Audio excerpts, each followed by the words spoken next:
Eating, खाना इंसानी जिंदगी में अहम तरीन एक्टिविटी, अहम तरीन काम है। एक अंदाजे के मुताबिक दिन में 67 मिनट्स एक आदमी औसतन वो खाने और पीने के मामलात में सर्व करता है। दुनिया में 8 अरब इंसान बसते हैं और सबके खाने पीने का अंदाज भी मुख्तलिफ है, लेकिन इन सब में सबसे बेहतरीन तरीका वो है जो दीन इस्लाम हमें सिखाता है और इसके बेशुमार फवायद भी हैं जो आज जदीद साइंस हमें सिखा रही है, बता रही है। आइए कुछ दिलचस्प मालूमात इस हवाले से सुनते हैं। नबी मुकर्रम सल्लल्लाहु ताला अलैहि वसल्लम ने इरशाद फरमाया, तुम टेक लगाकर खाना मत खाओ।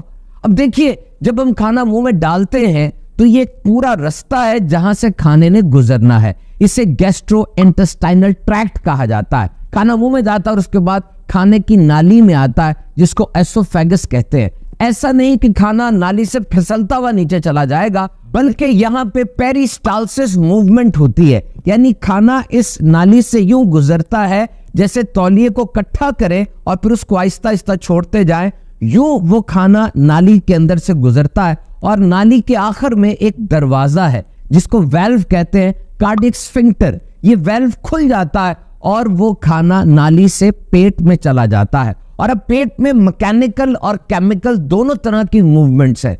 खाना मूव करता है, पेट कंट्रैक्ट करता है, एक्सपैंड करता है, कभी सुकड़ता है, कभी फैलता है और वो खाना पेट में 40 मिनट से 2 घंटे तक रहता है और फिर पेट से उससे छोटी आंत में चले जाना है। अब ये जो खाना पेट में है, यहाँ मुख्तलिफ किस्म के तेजाब और एंजाइम्स आ जाते हैं। हाइड्रोक्लोरिक एसिड है, एमएलएस, लाइपेस, बाइल वगैरह, और इस खाने के ऊपर एक्शन शुरू होता है।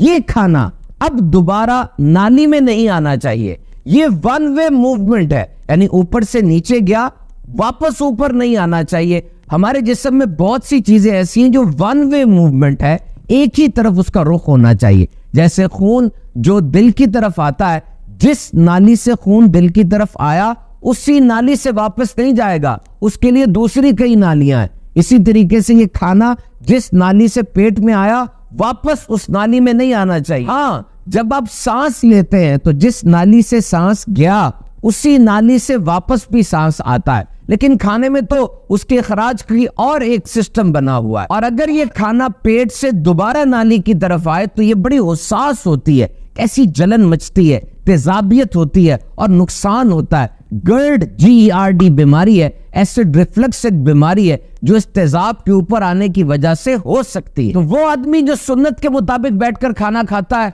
उसका पेट और ये नाली सब 90 डिग्री पर होती है, बिल्कुल सीधी होती है, वो खाना ऊपर नहीं आ सकता। लेकिन अगर कोई लेट कर या अपनी पोजीशन को बहुत ज्यादा उल्टा पुल्टा करके खाना खा रहा है तो अब ये सीधा नहीं रहेगा, बल्कि 120 डिग्री से भी ज्यादा डिस्टर्ब हो जाएगा और कार्डियक स्फिंक्टर, वो जो दरवाजा है, उसकी मूवमेंट बुरे तरीके से मुतासिर होगी और वो तेजाब पेट से दोबारा नाली में आ जाएगा, जिससे शदीद नुकसान हो सकता है।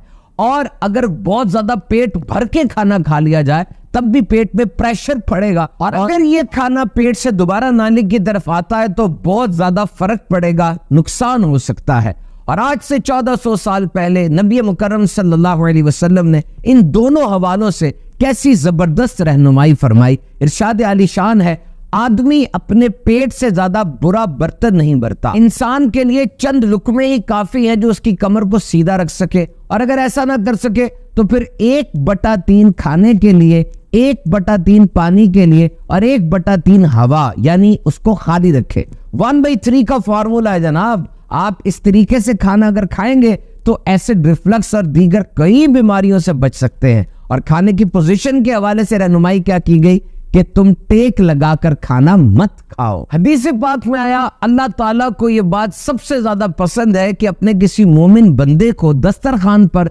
बीवी और बच्चों के साथ बैठा देखे, और जब सब खाते हैं तो अल्लाह उनको रहमत की नजर से देखता है और उनके दस्तरखान से उठने से पहले उनको बख्श देता है। और अब सुनिए family dinner project by Harvard medical school.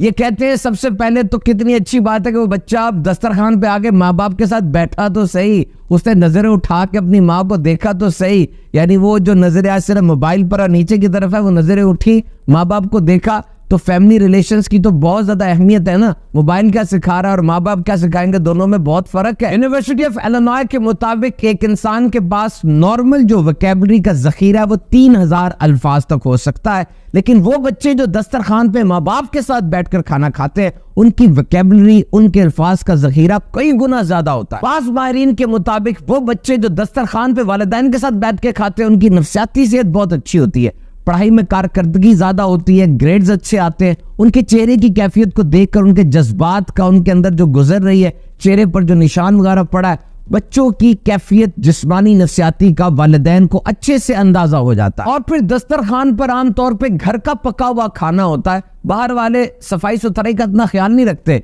माँ तो अपने बच्चों के लिए पकाए तो धनिया भी धोकर डालती है, और जब ये सब बैठते हैं एक होलसम न्यूट्रिशियस डिनर खाते हैं तो बड़ा ही लुत्फ आता है। हाँ, इस बात का ख्याल रखा जाए कि बिल्कुल खामोशी न इख्तियार करें, बल्कि बच्चों के साथ इंटरेक्शन करें, टीवी वगैरह भी उसका ना लगा हो, बल्कि बच्चों को खुल के बोलने का मौका दिया जाए, माँ बाप उनसे सवाल करें और फिर इस चीज को प्रॉपर्ली प्रोसेस करें। मिनेसोटा के 5000 नौजवानों पर की गई तहकीक के मुताबिक फैमिली डिनर्स और फैमिली लंच करने वाले नौजवानों के अंदर खुदकुशी का रुझान बहुत कम देखा गया। ये नौजवान नशा भी कम इस्तेमाल करते थे और उनकी फिजिकल स्पिरिचुअल डेवलपमेंट भी अच्छी हुई। हाथ से खाना सुन्नत है, चम्मच से खाना बिल्कुल जायज है, लेकिन सुन्नत नहीं है। और हाथ से खाने के फवायद कितने हैं? जब इंसान खाने की नियत करता है उसके जिस्म में चेंजिंग आना शुरू हो जाती है और उसका जिस्म रेडी हो जाता है, और जैसे ही हाथ खाने को लगता है हाथ के टिप्स में बहुत सी नर्व्स मौजूद है, एक सिग्नल पूरे जिस्म को चला जाता है कि खाना आ रहा है, और डाइजेस्टिव एंजाइम्स वो रिलीज होना शुरू होते हैं और जिस्म के अंदर खून का दबाव जो है वो पेट की तरफ बढ़ जाता है, क्योंकि वहां पे एक एक्टिविटी होनी है और अलर्ट हो जाता है सब। उंगलियों के पोरों पर फ्लोरा नाम का बैक्टीरिया होता है जो डाइजेशन यानी खाने को हजम करने में मदद देता है। जब आप उंगलियों से खाना खाते हैं वो फ्लोरा पेट में चला जाता है और पेट में मौजूद पहले से दोस्त जरासीमों को एड यानी असिस्ट करता है। Journal of consulting and clinical psychology में छपने वाली रिपोर्ट के मुताबिक छुरी कांटे चम्मच से खाना ज्यादा खाया जाता है और तेज खाया जाता है, और मल्टीटास्किंग भी होती रहती है। आप खाना खा रहे हैं, साथ अखबार पकड़ रहे हैं, मोबाइल पकड़ रहे हैं, लेकिन जब आप हाथ से खाना खाएंगे तो हाथों पे तो खाना लग गया, अब आप कोई और काम नहीं कर सकेंगे, सारा फोकस खाने पर होगा और माइंडफुल ईटिंग आप करेंगे। इस फोकस के साथ आप इत्तेदाल भी बाकी रख सकते हैं और खाने की क्वांटिटी पर कंट्रोल भी आपका रह सकता है। हाथ से खाना हाथों की उंगलियों की एक्सरसाइज भी है, इससे ब्लड सर्कुलेशन भी बड़ी रेगुलेट होती है। हाथ से खाना सेंस ऑफ फुलनेस पैदा करता है, यानी एक एहसास पैदा होता है कि मैंने खाना खा लिया, क्योंकि एक ऑर्गन ऑफ बॉडी जिस्म का एक उज़्व उंगलियां हाथ वो डायरेक्टली खाने में इन्वॉल्व। हाथों को इंसान दिन में कई बार धो लेता है, लेकिन आमतौर पे चम्मच को इतनी बार धोया नहीं जाता, बिलखुसूस अगर बाहर कहीं की आप बात करें तो। अगर इंसान प्रॉपरली सुन्नत के मुताबिक खाना खाता है, यानी हाथों को पहले अच्छी तरह धो लेता है और कुल्ली कर लेता है, खाने की दुआ पढ़ लेता है, तो बेशुमार बरकतें उसको मिलती हैं। खाने के बाद लकड़ी या तिनके से खलाल करना सुन्नत है, टूथपिक, फ्लॉसिंग जो दांतों को साफ करते हैं। एक रिसर्च के मुताबिक you can not wash one side of the dish, आप डिश की सिर्फ एक साइड को वॉश करके ये नहीं कह सकते कि बर्तन पूरा साफ हो गया। तो जो लोग सिर्फ ब्रश करते हैं वो दांतों की हो सकता है एक साइड को ही साफ कर रहे हो और पूरे दांत के अंदर वो सफाई पहुंच नहीं रही, लेकिन जब आप फ्लॉस करते हैं, खलाल करते हैं, कोने खुदरों से भी गंद निकल आता है, और अगर ये गंद दांतों में बाकी रहेगा जरासीमों की कॉलोनीज बन जाएंगी, इन्फेक्शन हो जाएगा, दांत खराब हो जाएंगे। और इसमें जिंजिवाइटिस हो सकता है, ये एक ऐसी बीमारी है जिसमें जरासीमों की वजह से मसूड़े दांतों से अलग होना शुरू हो जाते हैं, और अगर कीड़े बढ़ते चले जाएं तो मसूड़ों के नीचे जो हड्डी है उसमें कमजोरी आ जाती है। तो याद रखिए, ये जो सुन्नत में हमें तरीका इरशाद फरमाया गया, सिखाया गया, जरूर बिल जरूर हलाल कीजिए और फ्लॉसिंग कीजिए ताकि दांतों की सेहत अच्छी रहे। देखा आपने नबी मुकर्रम सल्लल्लाहु ताला अलैहि वसल्लम की सुन्नत में कितनी हिकमतें हैं और कितने साइंसी फवायद छुपे हैं। सुन्नत को कभी तर्क ना कीजिए, सुन्नतें अपनाइए, दुनिया और आखिरत की बेशुमार सादतें हासिल कीजिए।